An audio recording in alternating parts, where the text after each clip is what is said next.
I'm very excited to show you this little radio. This is the Baofeng UV-5R. That's right, it's a UV-5R, but it is a mini. It is updated. It is got a new color screen, new menus, same old functions that we're used to with a couple of little additions, but this is a nice little radio and we're going to have a look at it today. Frequency mode. Oh, that's familiar. Here on the front, you can see that there's a very nice color screen, so they've updated that. You've also got the dual frequency display as you would on the normal UV-5R. You've got all of the button layouts which make a lot of sense. I started using this and within like 5 minutes I was very familiar with all of the controls and how to actually adjust things, adjust frequencies, adjust the tones and offsets for repeaters and all that sort of thing without actually having to program anything at all. There's a big button here in the middle, which I was like, what does that do? It actually turns on the flashlight. If you hold down the menu button, you get a stopwatch, which, you know, bit of a gimmick, but you might use it for something or other. There is 2 PTT buttons here. There's A and B, so you can transmit on the top side or the bottom side without having to swap the VFOs. You can simply transmit away as you like. This button here, that selects the FM radio function. On. So you can then adjust this up and down to listen to FM. If you press and hold that button, then you can open up the squelch, so monitor function. If you hold down the 0 button here, you get the NOAA weather channels, which are all pre-programmed in, so you can just go up and down to have a look at all 10 of those channels. So if we go into the menu, this is a little bit different than a normal UV-5R, and I actually think that this is probably a little bit more intuitive and easier to figure out. But under radio set, you've got here all of your functions that you would set here for the radio, sort of like almost like a set and forget type of thing, most common sort of settings.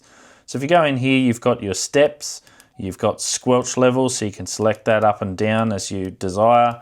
You've got your power save function, Vox stuff, timeout timers. There's your voice, whether it reads back to you or not. You've got the language. You can turn the Roger beep on or off as well. You've got the beep as you press keys. You can hear that it beeps every time, so you can turn that on or off. Backlight, I've got it currently set to always on just for the purposes of this video, but you can change the time on that. You can also have the power on image, either a picture or a voltage. You can turn dual watch on or off as well, so it does support that. Auto lock function, whether that turns, you can turn that on or off. Alarm functions, all these other things.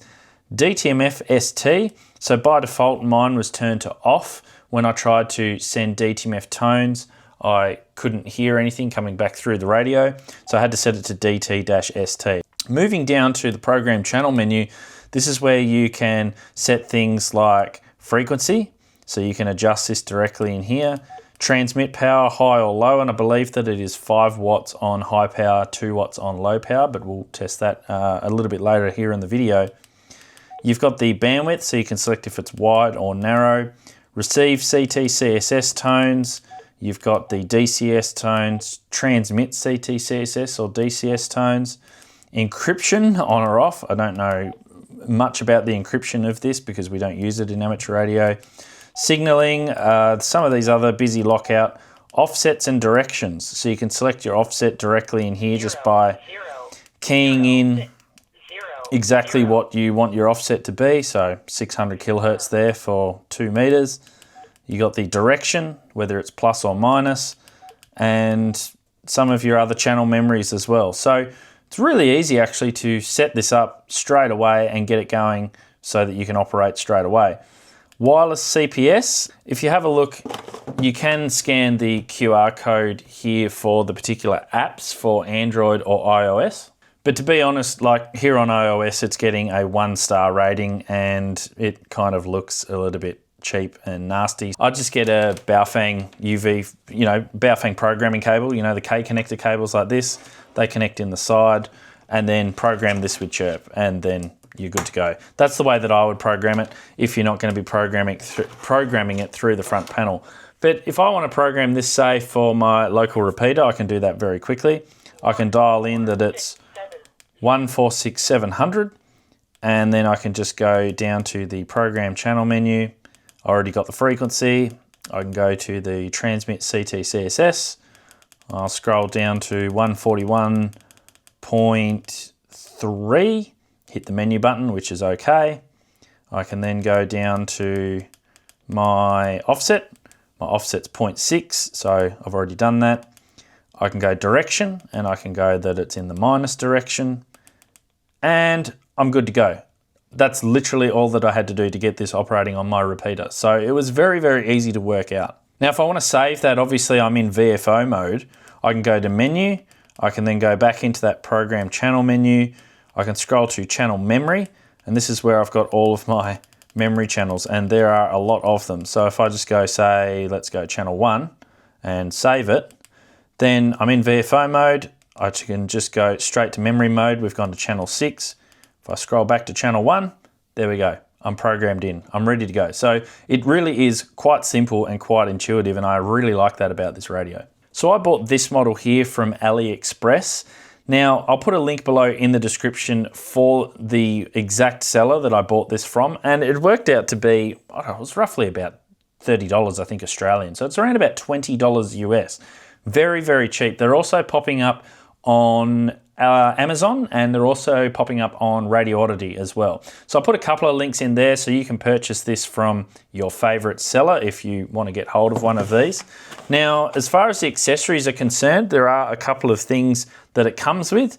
It's actually fairly basic. It's got the manual, it's got the radio. You've got a USB charge cable here, and this cable is actually pretty decently, reasonably high quality for a USB-C cable. I think that that's something that sometimes gets overlooked. So that's a very good quality cable. You've also got a long lanyard as well, which you can tie around the radio, and you also got a belt clip. And that's literally all it comes with. There's no desktop charger or anything like that. And the reason is because this battery is USB-C. You can see there that there's a USB-C connection on the back. Yeah, it's very easy to pop in, all that sort of stuff. Oh, I just noticed one thing we haven't done. Peeled that off. Done half the video and haven't peeled the screen off. So what does this radio actually sound like? What's the audio quality like? So the first test that I'm going to do is I'm going to do a receive audio test here. I'm going to go into another part of the house here on my Yaesu radio. I'm going to talk back to this radio and you can see what the audio quality sounds like. Okay, 7HH testing 1, 2, 3, 4, 5. The audio quality being received through the Baofeng UV-5R Mini. Now we'll do an audio test of what it actually sounds like on the air. Now, I'm always very intrigued about these kind of things because the previous Baofeng models and even some of the newer ones sound pretty quiet. And I've even seen modifications where they've had to drill out the hole in the radio to actually get some sort of audio level out of them. So let's test this on the air. I'll be using the All-Star Link Parrot repeater node to see what it sounds like. Testing 1, 2, 3, 4, 5, 5, 4, 3, 2, 1. Testing the audio of the Baofeng. Audio level is normal. Testing 1, 2, 3, 4, 5, 5, 4, 3, 2, 1. Testing the audio of the Baofeng. So the other thing that it can do is receive Airband. Now, I'll just say that this is what it sounds like.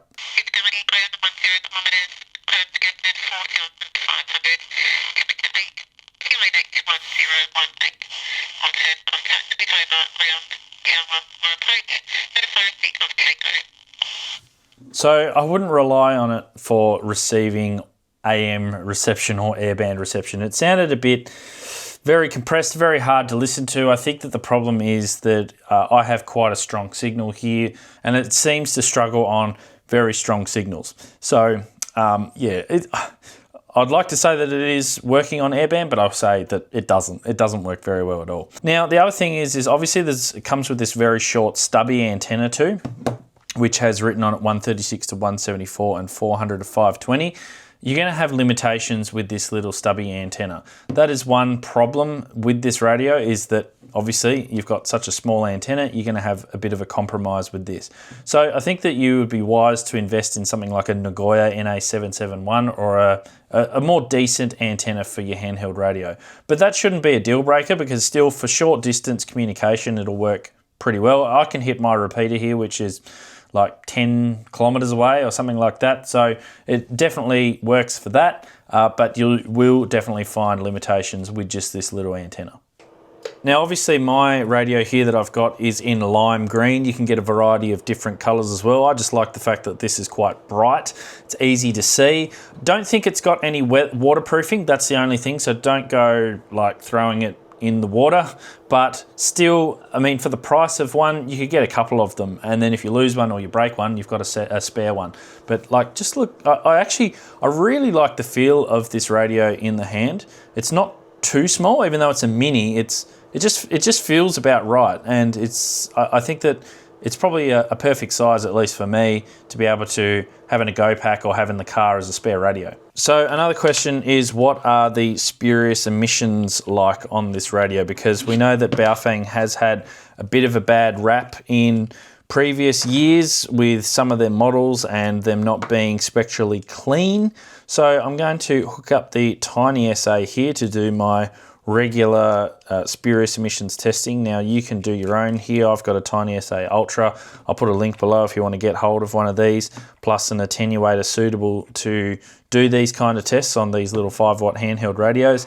I've just got a 10-watt 40 dB attenuator here. I'm going to plug this into the radio, fire this up, and we're going to do some harmonic testing. So what we're going to do is we're going to look to see if there is anything above the fundamental frequency, or even just slightly below the fundamental frequency, any sort of spurs that we see that are not supposed to be there. So I'm going to set the radio to high power to do this test, which we say is, I think it's about 5 watts. We're going to test the power output level shortly. Here on the Tiny SA, what I'm going to do is I'm going to go into the measure, and we're going to go to harmonic. So I'm going to select the fundamental frequency, which for this test we're going to use the Australian calling channel of 146.5 megahertz. So that's been done. Now that sets the frequency span range here from 0 hertz to 1.3 gigahertz, which the span can take quite a bit of time to actually be able to work across the screen. I'm just going to set a start frequency of about 50 megahertz so that we can just bump that up a little bit, and we're going to stop at a gig. Let's do that and see how we go, because we should be able to see if there's any spurs, sort of like second, third, fourth harmonics, around 300 megahertz, 290 megahertz, 400 megahertz. We should be able to see if there are any. So now that once we've done and set the frequency, what we're going to do is we're going to set the level, and we've got EXT gain, that's external gain. So we need to be able to set this to minus 40 dB, because we've got 40 dB of attenuation here. So that's going to set our scaling appropriately, and you can see that that's now adjusting as it goes through. And if we go back, the last thing that we're going to do is we're going to put on the display, we're going to draw a line at minus 16 dBm. Now, this is the line that we want to make sure that all of our spurs are underneath. So that blue line that's now drawn, we'll see here we've got a marker, or we've got markers along the bottom here. We'll see our fundamental will come up, which will be above the line, and everything else needs to be below it. So let's just go ahead now, and we're going to push transmit on the radio. And we'll see that this takes a little bit of time to average, because it is sweeping quite a few sweeps through. It's actually quite a wide frequency range. And as we start to average out the data points, we'll see what our results are. And I can already see there that we've now got our fundamental here on 1, which is sitting there at about 37.3 dBm. And everything else we've got here, we've got a flat line all the way along from 100 megahertz all the way along to a gig. So already that's looking very nice. That's below our blue line. We've got 10, 20, 30, 40, 50, 60, over 60 dB below the carrier. So we're looking pretty good there on 146/500 on 2 meters. Now let's test it on UHF. So now we're transmitting on 440 megahertz high power, and after a little while of waiting for this to average out, we've got 37 dBm at 440. We do have just a slight carrier there, or a slight little spur here on 4, but it sort of disappears every now and then. It doesn't quite register. And now when I say spur, it's this one here, which is about, I think it was 1.3 gigahertz, still below our blue line. So we're still looking okay. Up here at the top end, we're at 3 gigs. We're sort of sitting right on that blue line with sort of the noise floor level. But I don't reckon, and see, you can see that it's just dropped down. In fact, I think the radio's timed out because I was holding the button too low. But it was sitting on that blue line, and I think that's just the accuracies of the actual equipment up to when you're getting towards 3 gigahertz. These units are probably not all of that accurate, but in any case, I didn't see any massive spurs. There was nothing to sort of show me any sort of concern. So I would call this a pass. At least the unit that I've got here is a pass for spurious emissions. Now, I did do a spurious emissions test on using my communications test set here, using the HP. I just used the Tiny SA for the video because it just looks a little bit better on this than on the old CRT here. As you can see, the green's a little bit nasty, and it's a little bit hard to actually see what's going on. But we did sort of bring up the spectrum analyzer and just did a couple of tests here. You can see if I bring up the reference level, I'll show you what the carrier actually looks like on this radio. So if I transmit there on 146.500, you can see that the carrier is nice and clean. That's a span of about 200 kilohertz.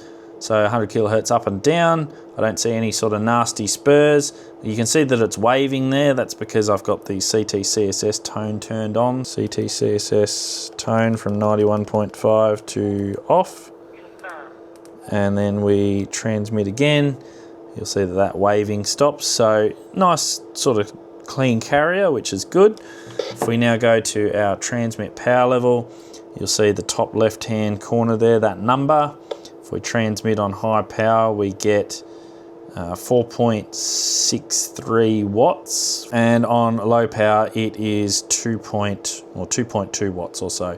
So 440, we get a little bit more power output. We've got 4.73 watts there, and on low power again about 2.2 watts or so. Now we can do a simple receive check. Let's just go here to UHF. We'll go to 440. And what we're going to do is we're going to output a 3 kilohertz deviated tone, 1 kilohertz tone deviated at 3 kilohertz. Let's just see how far we can turn this down. So I can hear that in the speaker, which is good. So it's going. Now if I turn this down, let's just see how far we can go down before we don't hear this tone anymore. So what I want to do is I want to go in here and turn off the squelch, or turn down the squelch. It's a level 3, let's turn that off. So that's, I think you can see that, about minus 115.5. Let's keep going down. It's getting quite weak. That's minus 126, that's pretty good. Minus 130, you can still hear the tone, but very noisy. Now just to my completely untrained ear, let's just turn it down a little bit.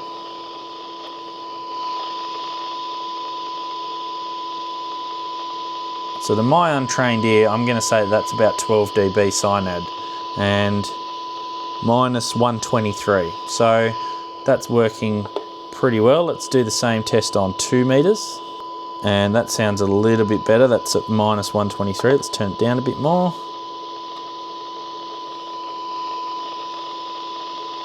I'm going to say that's about 12 dB cyanide at a guess. I don't have the output plugged in here, but we've got minus 126. So the little UV-5R Mini, I think, will be a great little starter radio for beginner ham operators.